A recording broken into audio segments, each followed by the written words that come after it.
Welcome to Mystara. I'm a bit late due to some computer issues thanks to a sudden blackout, as well as dealing with a distracted driver taking out my car door in a low-speed but impactful violation of Archimedes' law of displacement. It's not been the best week. If you want to help, please like, subscribe, and comment, but enough of reality. Time for some good old-fashioned Mystaran justice, as by a good margin you wanted to hear about the judicial system of the known world. There's not much information on how the Savage Coast, Hollow World, or Serpent Peninsula nations handle crime, though if you're talking about Hool, I would guess the answer is very poorly. Now that the caveat is out of the way, it's judgment time. I'm Mr. Welch, and I am the law. Going in alphabetical order this time around, we're going to start with the elven nation of Alfheim. The elves have two punishments in their land, exile and death.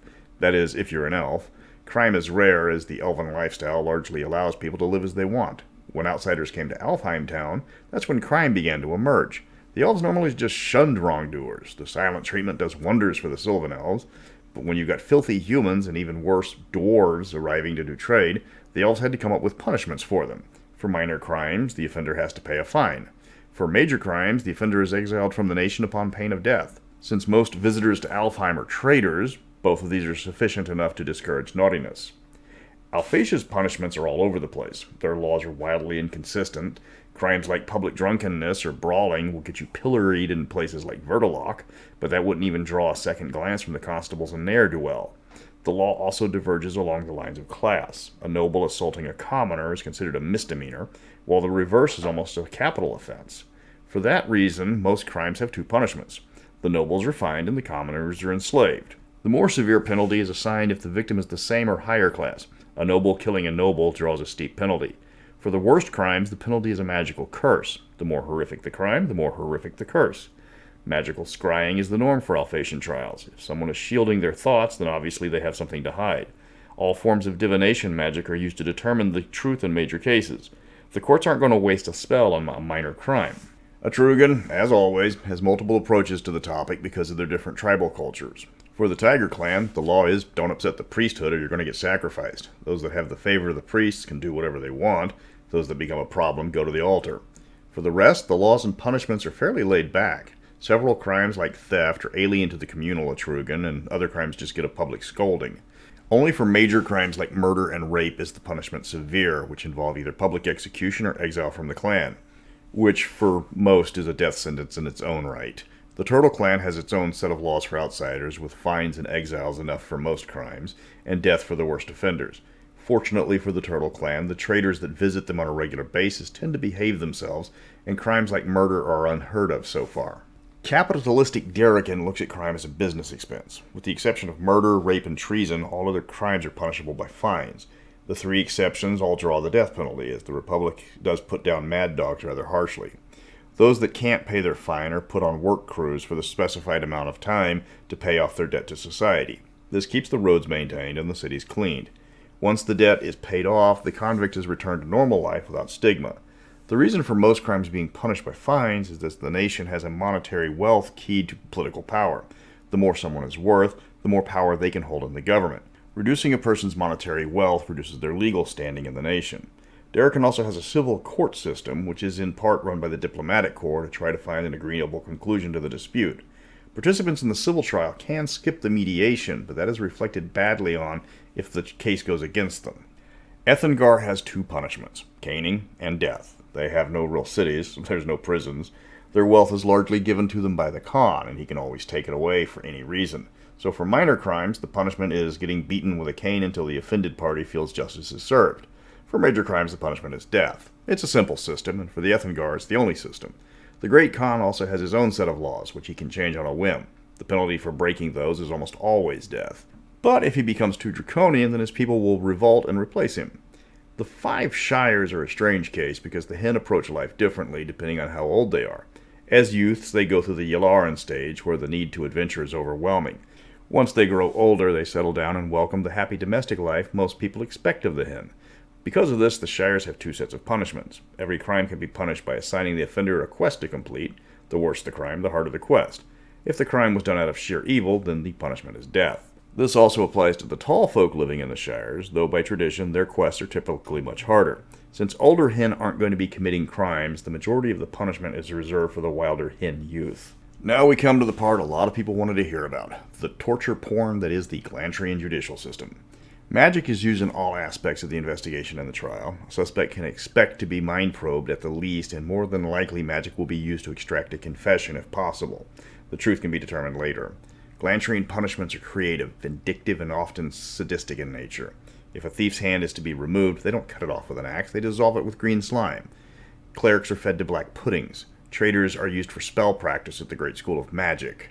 The only punishment that doesn't involve dissolving, dissection, or dismemberment is tax evasion, strangely enough. For that, they just throw you in prison. The Glantrians have an unusual punishment for rape, where they magically change the gender of the rapist. Typically, this means a man is now a woman and will remain for the rest of what is now her life. Repeat offenders who decide that flipping sexes isn't enough to dissuade them from a life of sexual predation will be changed into something much more unpleasant. Ierendi is one of the few nations with a well-built prison system. It makes sense that it was a penal colony for Thyatis for so long, and it still has all the facilities left over from their conquerors. Ierendi has no death penalty, making it unique among all the human nations. Instead, if you break the law and the punishment is more than a fine, you will be sent to one of the penal colonies to serve your sentence. The prisons are mostly work camps, but they are run humanely. The Ierendi believe in redeeming people, and that focusing a prisoner's efforts into hard work is a good way to help them achieve a better life. After a prisoner has completed their sentence, the nation provides them with a small plot of land to help them get a new start. Karamikos lives up to its reputation as the baseline for other nations. The nation, like most former provinces of Thyatis, has a system of prisons already built. Crimes are served locked in prisons, rather than working the prisoners like the Ierendi or the Daracinians prefer. Social standing does play a minor part in the legal system. Nobles are afforded more rights at trial than commoners. The downside for the nobles is if they are convicted of a crime, the punishment is often harsher than it would be for a commoner. Archduke Stefan holds up his nobles as examples for the lower classes, and if they transgress on their titles, they are held accountable for their failings.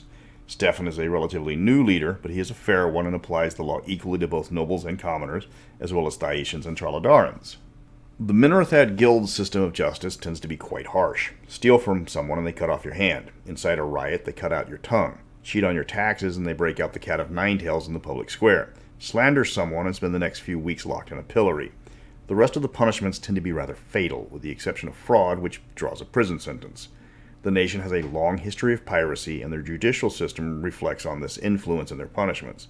Justice is sudden and punitive. It's meant to take away the method of committing crimes in the future, rather than punish them for what they did in the past. Of course, if the criminal is a member of the Thieves' Guild and in good standing, and a dues-paying member, a good number of the crimes can be forgiven for a slight donation. The northern reaches prefer frontier justice, so their punishments tend to be more immediate, with trials involving both parties dragged before the Jarl for immediate judgment. For minor crimes, the punishment is flogging, where the convict is beaten by the Jarl's men until he determines justice has been done.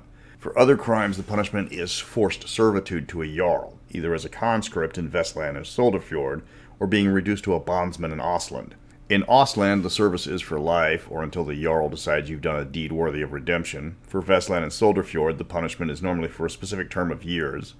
In general, Ostland prefers reducing offenders to slavery. Soldefjord just beats people until they get it, normally. And Vestlanders prefer conscripting people for a term of service.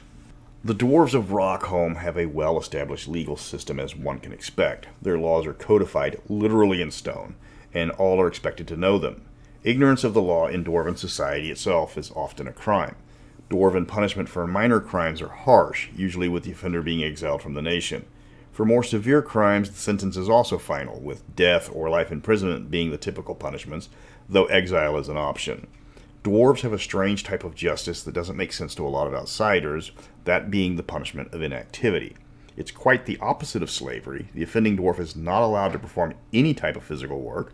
They can't take part in their favorite hobbies or social clubs. They are forced to sit and do nothing productive. To non-dwarves, the penalty is baffling, but for the workaholic dwarves, the punishment is pure torture. Thyatis' judiciary is massive and convoluted. They are one of the only nations with a complex civil legal system rather than just a judicial. All punishments in Thyatis are required to take the motive of the offender into account when determining sentences. Somebody who gets into a drunken brawl will get a lighter sentence than someone who attacks someone else for the purposes of robbery. This means that punishments will vary greatly person to person and case by case. Public flogging is a common penalty, and surprisingly for major crimes like rape. However, a judge can sentence the criminal to take more lashes than they can hope to survive in those cases. One aspect of Thyatian law that stands out is the fact that all crimes punishable by death can be converted to slavery. Thyatis does not waste able-bodied convicts if at all possible. These slaves can never be freed and will more than likely die in the gladiatorial pits or working in the mines. It is notable that Thyatis is one of the few judicial systems with an appeals court, going all the way up to the emperor, though appeals rarely get that far. Yalarim's systems of laws and punishment is directly handed down by their patron immortal Al-Khalim. Their punishments tend to be more attempts at getting the offender to amend their ways.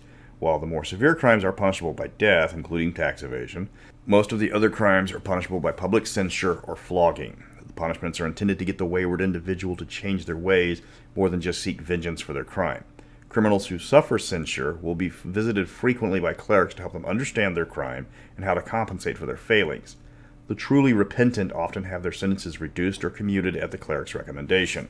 This brings another thrilling chapter of Mystaran lore to a close. Since most of Mystara was based on real-world civilizations, a large number of the criminal systems were as well. Some of the harsher nations have more lenient systems, while more open societies tend to crack down on lawbreakers as a warning to others not to disturb the system in general. Time for a new topic, and next in the queue is the workings of the Western Alliance, the nations that formed a mutual defense pact after the War of the Master to provide them with protection against the two empires that were looking to gain advantage after the stalemated war in 1005. This is using the revised 1005 timeline, of course, as the 1010 timeline had Alphatia destroyed and Thyatis crippled, making the Western Alliance a bit superfluous. Of course, feel free to pick one of the older topics that are still looking for love. There's more than a few that have been up for a while, but not as many as usual this time around. But until next time, remember, check your mirror and get off your phone before you decide to change lanes at a red light to avoid hitting me. I would appreciate that. Thank you.